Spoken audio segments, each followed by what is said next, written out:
All right, we have another good video here. Another video that talks about structure, talks about areas of interest, talks about key levels. If you watch my videos of my live trading, my tips, anything like that, I'm always talking about trends and key levels and trends and key levels and trends and key levels, right? But there's a lot of people that ask me, what are the key levels that we need to be watching for? What are key levels? So key levels are areas on a chart, area and price that price can come to and react off of, creating opportunities for us smaller traders to enter into the market and get our money. So let's hop into the charts and let's look at the key levels that I always look at. I got three kinds of key levels that I always mark up into the charts and I always watch for price to react off of. So let's head to the charts now. Okay, so we got three types of key levels, remember. So we got fair value gaps, we got order blocks, and swing highs and swing lows. So we're going to go over them in order, right? So this is a fair value gap. Fair value gaps are areas in price where the candlesticks have nice, good movement, strong movement to the point where they create gaps right here. All right. You see how there's no candles in here, no candles touching up. And then when price comes in, doesn't really react. However, when it comes over and inverts it, it's going to come right back down to this area and continue to move up. That's what I'm talking about when we watch these key levels. We watch for price to react, creating those opportunities, right? Let's look at another one. Okay, we have another fair value gap right here. We have this candle. We have that 1, 2, 3 candle, because fair value gaps are 3 candle patterns with a gap right in the middle. There's nothing in here. There's no candles touching. And then look, right when the candles touch in here, it drops, creating an opportunity for us to catch a trade. Now this is on the 15-minute time frame, and that's why it's important to pair time frames up. So when we go into the smaller time frames, we understand that price is in a higher time frame key level, and we can anticipate, or not anticipate, but we can sit back and watch price react and to see if there's any opportunities for us to enter the market. Now let's look at another fair value gap. Look at this one here, right? We got 1 candle, 2 candle, and the 3 candle. And there's nothing in here again, right? Price doesn't come in, price doesn't come in. Look at that, price comes in and it starts working its way down. So that key level is a sensitive area. So when price touches it, we can sit back, go into the smaller time frames and wait for an opportunity to catch a trade. These are the key levels, or this is one of the key levels that I watch for when trading. Now, let's go to the second key level, which are order blocks. Now, what is an order block? A lot of people do order blocks different ways, right? But we could all agree on this part right here. Order blocks are areas on the chart where significant institutional orders are placed, indicating potential reversals or continuations, right? What that means is that the big money, the big amount of money that goes into the market from banks and institutions, they're being put in places where not all of their money is being used. So for example, when price moves up like this really, really fast, it leaves a lot of the orders down here unfilled. So when institutions have those big price jumps, they have orders that are not being filled, and they have orders just waiting right here. Orders are money. Orders are executing trades. Orders are liquidity, right? So when price gets over here and all of those orders get filled up, it creates that reaction in the market. You can see how price is starting to move to the upside again. Now, this is a live chart that the markets are are open right now, but they just opened, and we have to wait and see how price wants to react off of that order block. But as you can see, just off something really quick,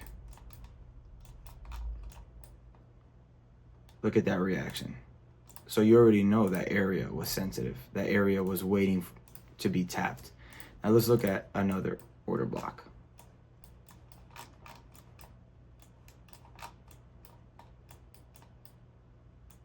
Right, an order block. Sorry, I didn't explain it before, but it's going to be the last candle before that up movement, before a nice big push of the up movement.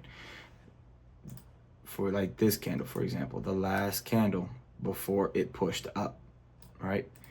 And when price comes down into it, price wants to, look at that. Price wants to come in here and just jump, right?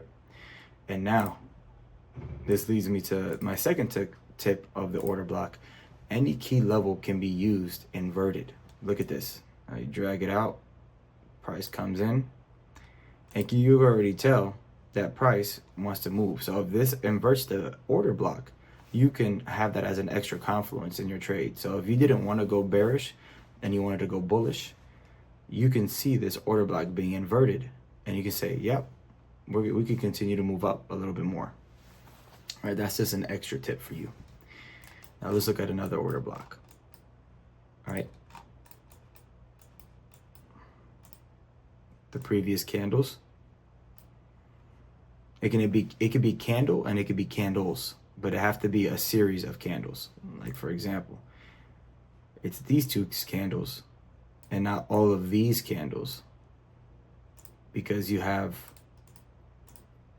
these bearish candles right here.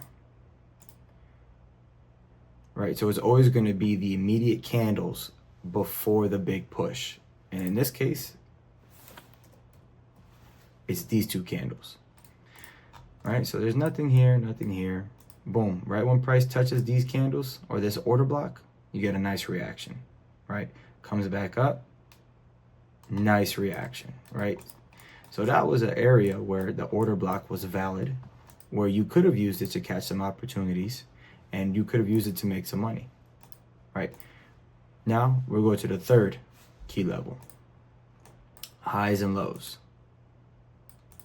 You have swing highs and swing lows. So before we even get into it, what is a swing high and a swing low? All right. So a swing high or a swing low is this a candle that's, we're going to use bearish. We're going to use lows for this example. So a swing low is any candle that is lower than the candlestick to the left and to the right.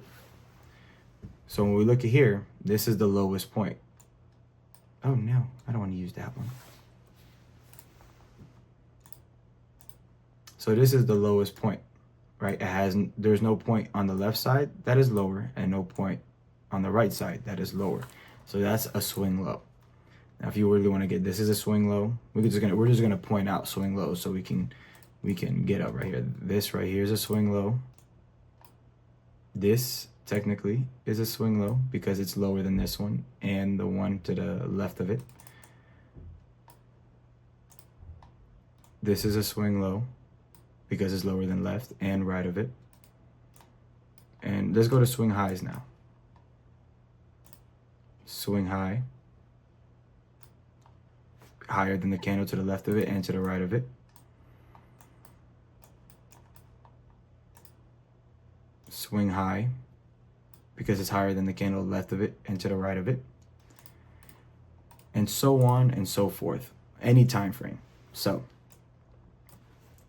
let's clean up the chart a little bit and let's get into what I wanted to talk about when it comes to using swing highs and swing lows as key levels. Right, so we'll start from the left, right? When I look for highs and when I look for lows, or when I mark them out and I wait for price to get to there, I wait for two things. I wait to see how price reacts. Right? There's a thing called manipulation and there's a thing called distribution. Distribution is the force behind something. So when price takes those highs or takes those lows and it passes through it with a lot of force, that's distribution. That's telling me that it wants to take the high and it wants to continue going. Now, when price gets to a swing point, a low or a high, there's a thing called manipulation. When price gets to that point, and you can see it right here into the chart, when price gets to that point, it just plays around, right? There's a little bit of strength, but nothing crazy. That tells me that's manipulation. It just wants to take the liquidity out the market, because highs and lows have liquidity. It has stop losses. It has buy stops and sell stops. It has a whole bunch of money, right? Because the market is moved by money, and the market's always looking for the money, right? So when price doesn't distribute all the way down past that low, it's telling me that it's just possibly grabbing some money to go to the upside, to go to the opposite side. And look what happens. All right, let me get that brush out. Price comes down, plays around, no distribution, and it comes right up. So when you're looking at these highs and lows, you can possibly looking at these areas of reversals. Let's go to another example. Right, so look at this swing low right here. Right, price came over here, tapped it, played with it, and gave yourself a nice little movement to the upside. That in itself could have been an opportunity for you to go to the lower time frames and catch a trade. Now look at this one again. Price comes back down, takes that same low, takes this new low that it made, and the low over here again, right? And look what it does. Has a little bit of force when it passes it, but nothing too crazy. As you can see, bull candles and up candles came directly after that. So that should be telling you or giving you some type of hint that this is some form of manipulation, right? So once the low is taken, and it has to reverse, it's going to reverse, and it's going to continue to the upside. Now, since this is a live market, because I'm using a live market just to show you this is everywhere. I don't even have to put the bar replay on. I don't have to go back in time and look for a perfect opportunity. This happens all the time. So I didn't even know. I opened the charts and I just saw it immediately. So as you see, price is going to come up here. Now it's taking that, took that high, and it hasn't distributed over it. So now, real time, what I'll be waiting for is price to either come here and come down lower just to continue to push up, or it could continue to melt, right? That, since we're in a live market, we have to wait. So now you're probably wondering, okay, now I know about fair value gaps, now I know about order blocks, and now I know about swing highs and swing lows. But the most important part is, how do I put that together, right? So now you're wondering to yourself, okay, now I know about fair value gaps, now I know about order blocks, now I know about the swing highs and the swing lows. So now you're thinking to yourself, okay, now what do I do with that, right? And the most important part is always putting it together to create those opportunities, to be able to catch those opportunities. So this is a good example right here on the smaller time frames on how you would put these together to create and capture those opportunities. Right here, so we're on US cash, and if you notice, I'm slipping and I'm switching between so many asset classes because this works on anything that has price, anything that has charts, anything that has candlesticks. So these concepts, these fundamentals, they work in any market right here. So now we're on US 100. All right, so now we're on the 15-minute, right? So look at, there's an order block right here, paired with a fair value gap right on top of it. And if we go to the 5-minute, there's a nice liquidity point right here, a nice low right here. So now you have all the three that we just talked about. And again, this is a live market. It happens all the time. I just pulled up the charts to find an example, and I didn't even have to do bar replay. It's right here. So we have the order block, a 15-minute order block. Then we have that 15-minute fair value gap, and we paired it with a 5-minute low. So look what happens, right? Price comes, takes out this low, takes it into this fair value gap, and touches the order block. Now, if we were waiting to go long, right, because we see price distributed above this high, giving us that confirmation or that comfort that we want to go long. right? So price distributed past that high, and now you're asking yourself, cool, this is a bull market. Where can I go long? And those would be the areas that you're looking for to go long. You got the order block right here, the fair value gap. And now you as a trader, as a disciplined professional trader, should be waiting and just sitting back and waiting for price to come. So we have that low again. Let's mark it out. And now we're just waiting for price to come into our areas. Let me do this right here so it could be easier for all of us to track it. And then when price comes in here, we'll jump to the 1 minute. And this is my strategy. Again, I'm showing you what I look for. I look for the key levels, I look for the trends, but this is my entry model. I literally just saw my entry model, and you're gonna see it work right now. Right? So we have this price that comes into here, touches the fair value gap, touches the order block, but look what's left behind, a fair value gap, right? These fair value gaps on the 1 minute going the opposite way that you should be going are always gonna be invalid, right? And they're there just to trap other traders. So people would have been going short right here, thinking the market was gonna move down, right? But us as smart traders, we're gonna wait for that weak fair value gap to be inverted. So look what happens when it inverts it. Where is the brush, right? So it inverts it, and then it comes up and it taps it. Now, let's say we are consecutive. Let's just say we're trading, and right when it inverts it, we're gonna go in, boom. And stop loss right below that low. And we could aim for opposing liquidity.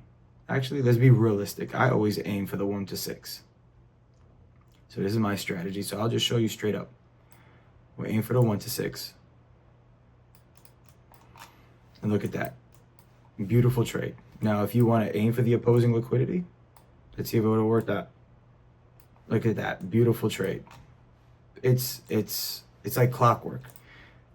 So that's how you will pair everything together. You see the fair value gaps, you see the order blocks, and you see the swing high and the swing lows. Now, when they're all paired together like that, and you have that higher time frame narrative that you want to go long in this example, we wanted to go long. You're just waiting for price to come to those areas and react off of them.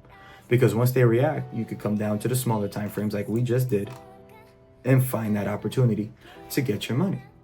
It's that simple. It literally is that simple. You don't have to complicate it. You don't have to sophisticate it. You don't have to just make it genius level IQ 1000 level. You don't have to. There's no need for it. It's literally that simple. I do this all the time.